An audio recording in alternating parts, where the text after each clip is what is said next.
Hola, mi nombre es Alondra Luciano Zurita y a continuación te dejo mi video para la materia de psicopatología infantil. Hola, mi nombre es Alondra Luciano Zurita. Soy estudiante de la licenciatura en Psicología de la Universidad Privada del Estado de México, plantel Tecámac. Durante este video estaré hablando acerca de los trastornos de la conducta alimentaria.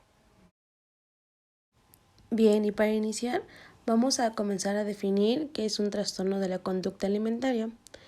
Los trastornos de la conducta alimentaria son trastornos psicológicos graves que conllevan alteraciones de la conducta alimentaria. Es decir, las personas con esta afectación tienen una fuerte preocupación en cuanto a la relación de su peso, imagen corporal y la alimentación. Sin embargo, esta patología impacta en otras áreas de la vida de la persona, no solo en esa preocupación entre su peso o su imagen.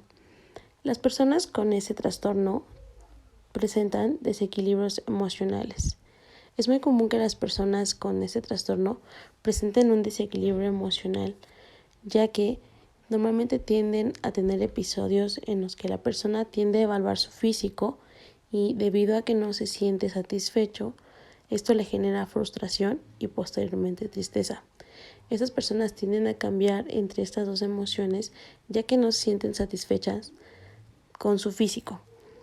Por otro lado, también presentan trastornos de la personalidad, ya que se encuentran en una constante búsqueda del físico perfecto o el físico ideal que ellas se han marcado para seguir o que está marcado en su contexto. También estas personas muestran distorsiones perceptivas y esto se debe a que las personas no pueden verse como realmente son, es decir, si una persona con ese trastorno se para frente a un espejo, ella no puede ver en el estado en el que está su cuerpo. Normalmente piensa que está por encima del peso que debe ser normal o que es saludable para ellas. Pero sin embargo, un evaluador de la salud podría decirle que se encuentra por debajo de su índice de masa corporal saludable y que incluso puede estar en riesgo su salud.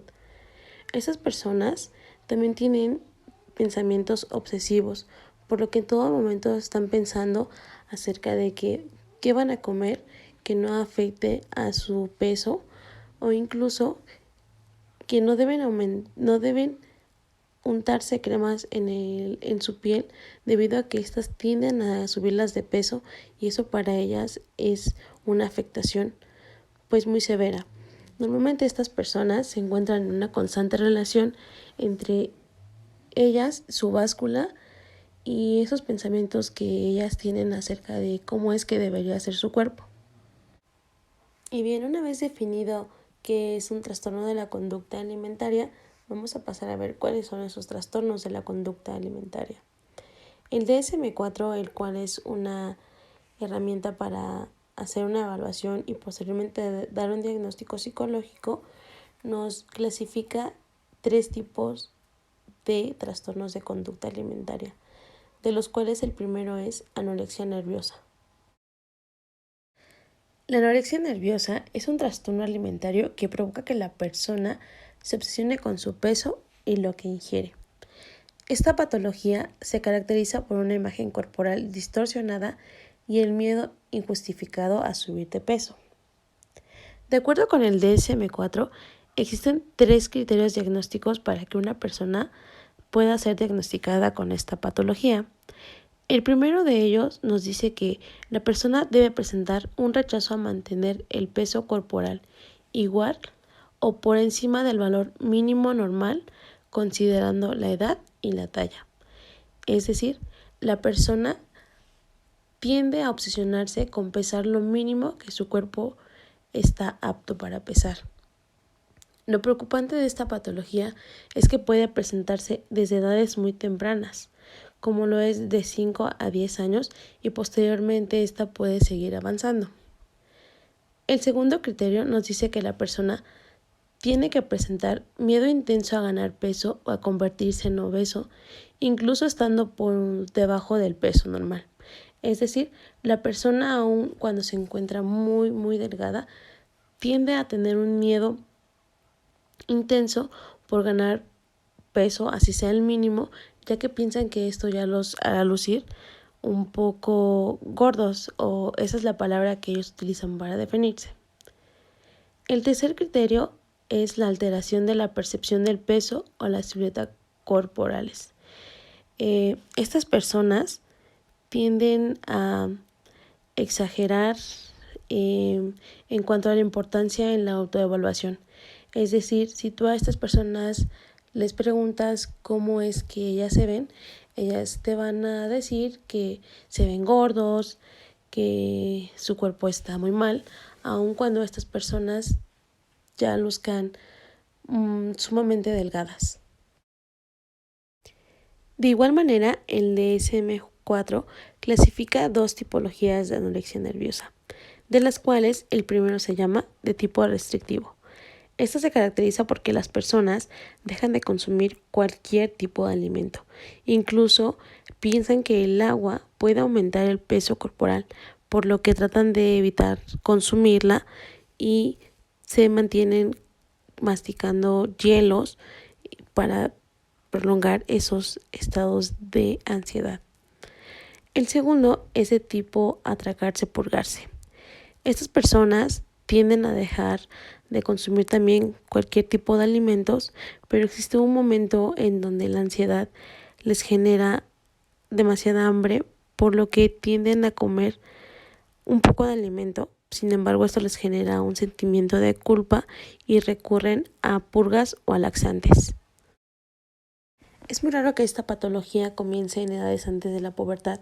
Sin embargo, han habido casos registrados de niñas con 5 años de edad que presentan trastornos de anorexia nerviosa. Posterior a ello, normalmente las jóvenes son quienes se registran con casos de anorexia nerviosa y el 90% de los casos son de mujeres. La anorexia nerviosa está muy relacionada con los valores culturales sobre la belleza corporal, es decir, el contexto suele marcar estándares de belleza, por lo que estas personas tienden a buscar esos estándares y por ello desarrollan este tipo de patologías. El segundo trastorno de conducta alimentaria que nos presenta el DSM-4 es el de bulimia nerviosa. La bulimia nerviosa es un trastorno alimenticio grave caracterizado por atracones, seguido de métodos para evitar el aumento de peso.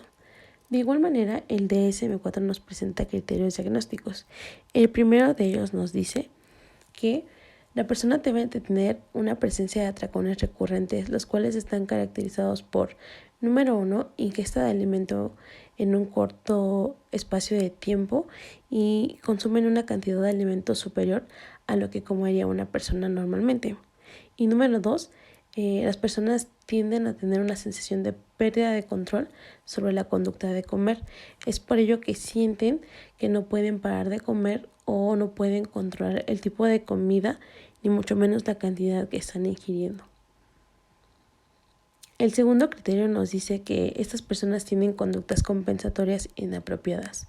Es decir, una vez que han pasado por ese periodo de atracones, las personas tienden a provocarse el vómito o a usar laxantes, diuréticos, enemas o fármacos que les permitan saber que esto que han consumido no impactará directamente a su peso.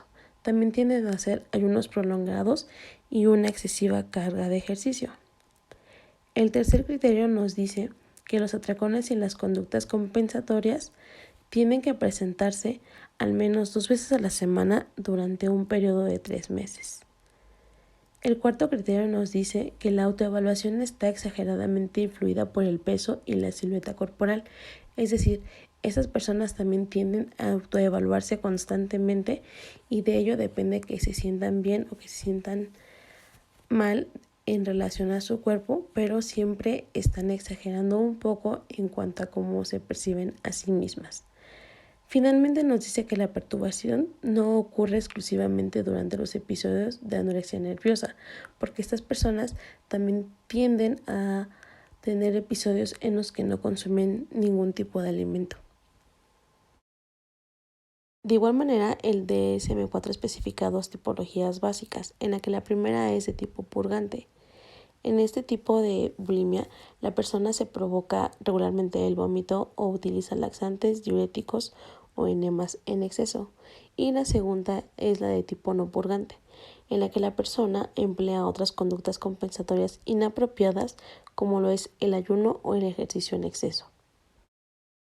Finalmente, vamos a hablar acerca de los tratamientos de las conductas alimentarias. El tratamiento, debido a que las personas con trastornos de la conducta alimentaria es muy demandante, debe de ser un equipo multidisciplinar en la que al menos se incluya las siguientes áreas.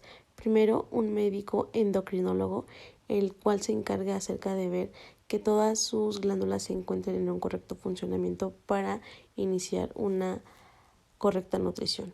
Posteriormente, un psiquiatra que se encargue de los estados del ánimo que se mencionaban al inicio y un psicólogo que ayude con la evaluación continua acerca de la autoimagen y el autoconcepto. La intervención psicológica desde un primer momento también debe estar centrada en la concientización de la enfermedad, tanto de la persona como del entorno de la persona, es decir, de la familia o incluso de su grupo social de amigos. Se debe de trabajar con el origen de esta y sobre todo unificar el trabajo en equipo entre familia y la persona.